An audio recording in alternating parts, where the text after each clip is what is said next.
Você conhece quais são os tipos de meditação? Esse vídeo é para você.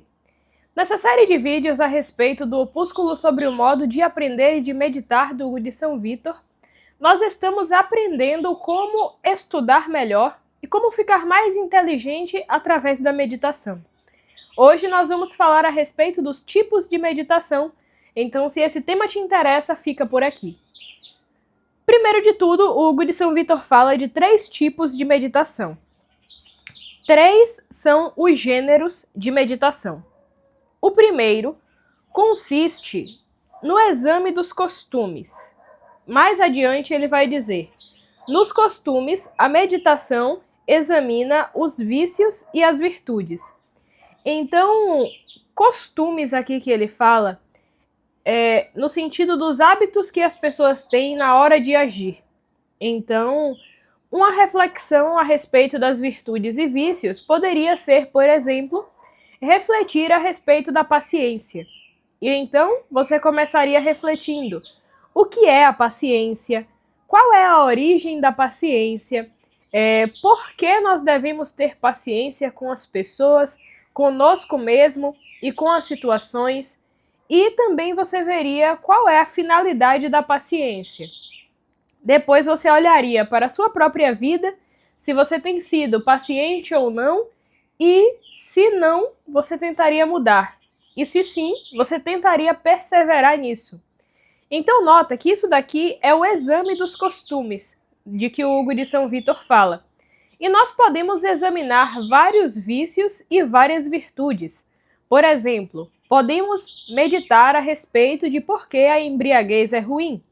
Podemos meditar a respeito de por que a preguiça é ruim. Poderíamos meditar a respeito da constância e assim por diante. E isso daqui é muito importante porque hoje muitas pessoas não se importam com construir virtudes e buscar um caminho de vida melhor. E muitas pessoas também buscam, mas ficam sempre no superficial. Porque a paciência, de modo corrente, não é o que a paciência realmente é. É o que as pessoas acham a respeito da paciência. E mesmo que você tenha acesso a bons autores, alguém posta uma frase no Instagram, alguém posta um vídeo no YouTube, isso ainda é muito raso. Sem a meditação, você conhece a virtude e ela está ali acenando para você.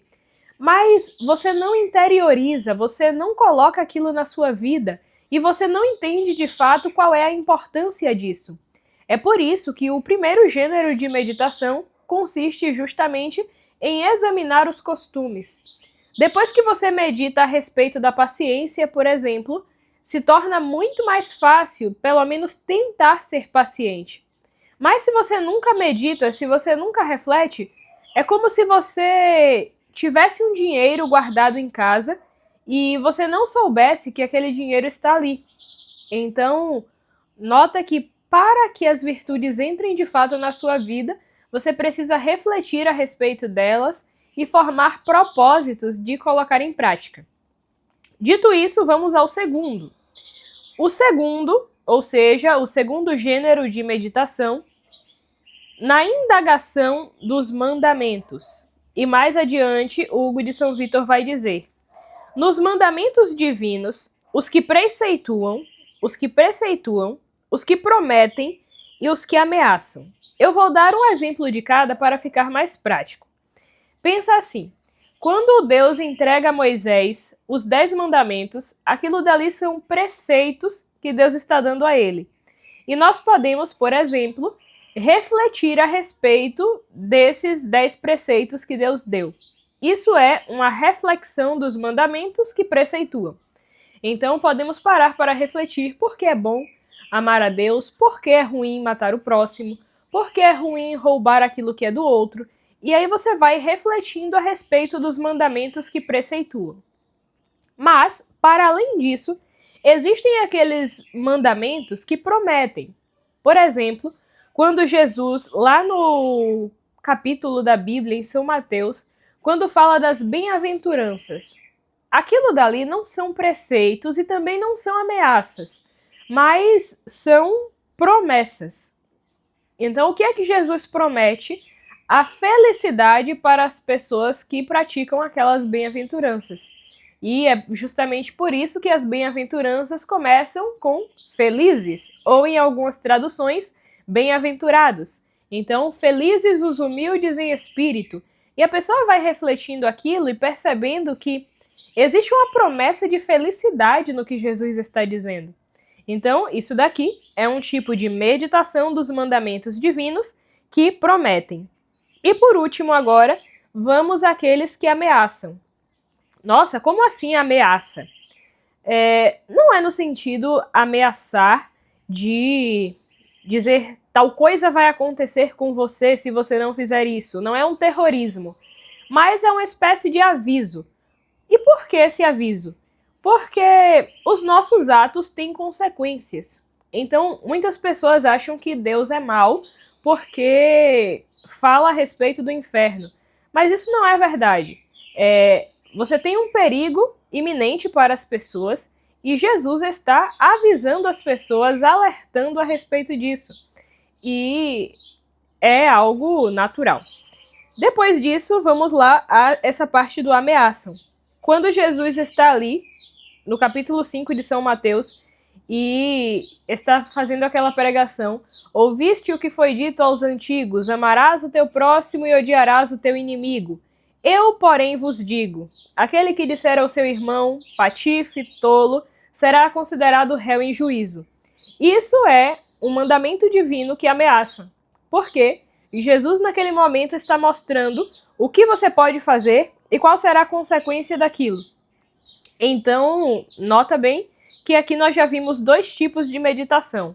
A meditação dos vícios e das virtudes e agora o exame dos mandamentos divinos. E por último, o terceiro, na investigação das obras divinas. E ele diz mais adiante: nas obras de Deus, as em que ele cria pela potência, as em que modera pela sabedoria, as em que coopera pela graça, as quais todas tanto mais alguém conhecerá, o quanto sejam dignas de admiração, quanto mais atentamente tiver se habituado em meditar as maravilhas de Deus. Hoje em dia, nós não temos mais o costume de olhar para as coisas criadas. Eu, inclusive, citei isso no vídeo de ontem. Nós vivemos tão imersos de coisas que nós mesmos criamos, e isso às vezes nos dá uma falsa sensação de que somos nós que ordenamos o mundo, de que somos nós que fazemos as coisas, quando na verdade não é assim. Então, examinar aquilo que Deus criou pela potência é examinar tudo aquilo que foi criado por Deus. Então, você olhar para o céu, olhar para as aves, olhar para as plantas, olhar para as coisas buscando a Deus, buscando aquele que as criou. Olhar para você mesmo e até para as coisas que você cria. Porque, por exemplo, eu estou fazendo esse vídeo e a pessoa poderia se encher de si e dizer: nossa, eu estou fazendo esse vídeo, eu sou isso, eu sou aquilo. Só que, na verdade, eu tenho 21 anos de vida. Eu não escolhi a inteligência com a qual eu iria nascer. Assim como eu não escolho 100% as verdades que eu vou enxergar. Então, olhar para si mesmo, até para os atos que você faz, as coisas que você cria, a casa que você tem, deve ser um louvor a Deus, porque você não teria nada disso se Ele não tivesse te criado e, sobretudo, se Ele não estivesse te sustentando. E isso nos leva ao próximo ponto, que é a sabedoria. Sabedoria aqui, nesse sentido que o Hugo de São Vítor está falando, é que quando Deus cria uma coisa, não é uma criação como a nossa, que a gente cria um projeto e larga lá, que a gente cria uma casa e larga lá 20 anos, 30 anos sem ver a casa. Deus não cria as coisas desse modo. E também não cria as coisas como um mágico que sacode a mão, que sacode a varinha e tudo está pronto e acabou. Não. Quando Deus cria algo, Ele não somente cria naquele momento, mas Ele continua sustentando a coisa no seu ser.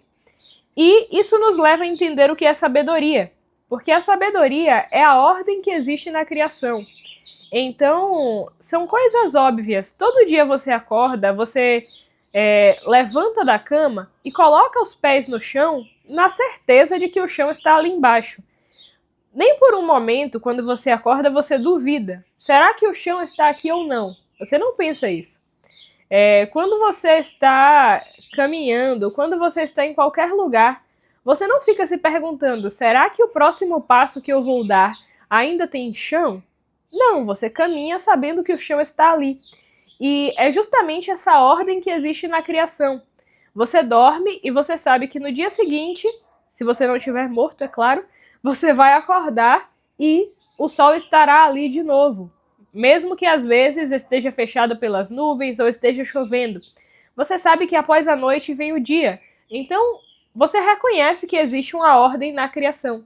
E essa ordem pode ser meditada, pode ser pensada, que é justamente a sabedoria de Deus que mantém essa ordem funcionando. E por último, as coisas em que ele coopera pela graça. Um exemplo claríssimo disso é você olhar, por exemplo, a vida de um santo. Qualquer santo que você quiser olhar. São Francisco de Assis, São Carlo Acutis, São Pierre Giorgio. Qualquer santo que você olhar para a vida dele, você vai ver que ali não era somente ele agindo, mas havia ali a todo momento a graça de Deus. Porque uma pessoa sozinha, por ela mesma, não seria capaz de viver o que os santos viveram. Não seria capaz de perdoar como eles perdoaram. Não seriam capazes de cuidar do próximo como eles cuidaram. Afinal de contas, nós olhamos para dentro de nós mesmos e é possível ver quanto egoísmo existe. E esse egoísmo só pode ser vencido para chegar à altura de um santo com a graça de Deus. Então, sugestão aqui de meditação nesse ponto, pega a vida de um santo, qualquer um que te interessar, que você tiver mais curiosidade, e começa a ver a graça de Deus agindo na vida dele. Depois que você analisar isso, acredito eu, a sua visão das coisas mudará bastante. Eu espero que você tenha gostado desse vídeo, que ele te ajude a meditar. Um forte abraço para você e até a próxima.